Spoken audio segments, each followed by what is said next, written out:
కేంద్ర ప్రభుత్వం వక్ఫ్ చట్ట సవరణ చట్టాన్ని వెనక్కి తీసుకోవాలని ఎస్డిపిఐ ఆధ్వర్యంలో కర్నూలు కలెక్టర్ కార్యాలయం ముందు ధర్నా చేశారు. వక్ఫ్ చట్ట సవరణకు ఆంధ్రప్రదేశ్, బీహార్ ముఖ్యమంత్రులు మద్దతు ఇవ్వకూడదని వారు కోరారు. ఈ చట్టాన్ని రద్దు చేయకుంటే దేశవ్యాప్తంగా ఆందోళనలు చేస్తామని తెలిపారు.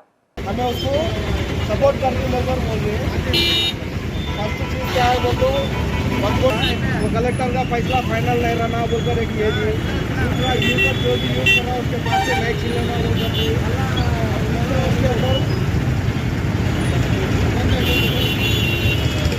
6 महीने के अंदर जो डॉक्यूमेंट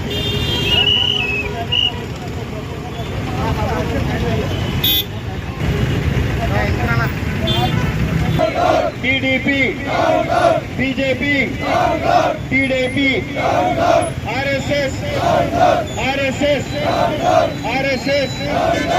एसडीपी। अस्सलामुअलैकुम। మేము ఇక్కడ కలెక్టర్ ఆఫీస్ దగ్గర సోషల్ డెమోక్రటిక్ పార్టీ ఆఫ్ నుంచి ధర్నాకి వచ్చినాం. ఎందుకంటే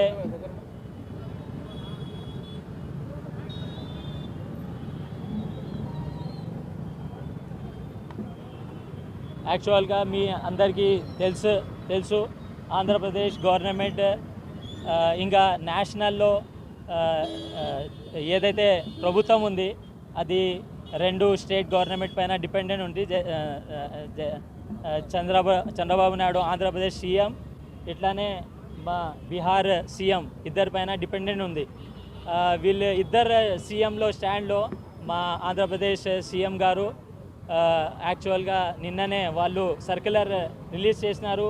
ఏమంటే నేషనల్ గవర్నమెంట్ ఏదైతే బిల్కి పాస్ చేయాలని అనుకుంది దానికి సపోర్ట్ ఇవ్వాలని టీడీపీ ఎంపీస్కి ఇన్ఫర్మేషన్ ఇచ్చినారు.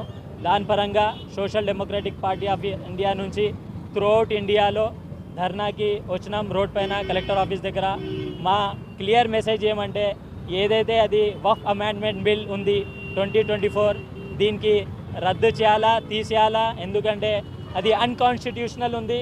మా ఏదైతే మా వక్ఫ్ ప్రాపర్టీస్ ఉన్నాయి దానికి ఇండైరెక్ట్గా వాళ్ళు కబ్జా చేయాలని ప్లాన్ చేసినారు.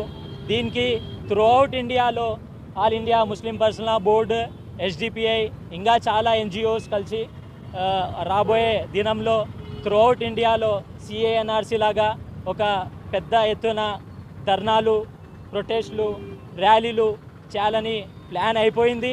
ఏమంటే ఈ గవర్నమెంట్ ఈ బిల్కి బ్యాక్ స్టెప్ తీసుకుంటుంది అని అనుకున్నాం మేము. లేదు, వీళ్ళు ఈ సింపుల్గా మాట వినడం లేదు. అందుకే వాళ్ళు రెడీ అవ్వాలని, మా అందరికీ పబ్లిక్కి, ఇండియన్ పబ్లిక్కి ఫేస్ చేయాలని మీరు రెడీ ఉండాలని మేము హెచ్చరిస్తున్నాము. నా పేరు అమీర్ మావి.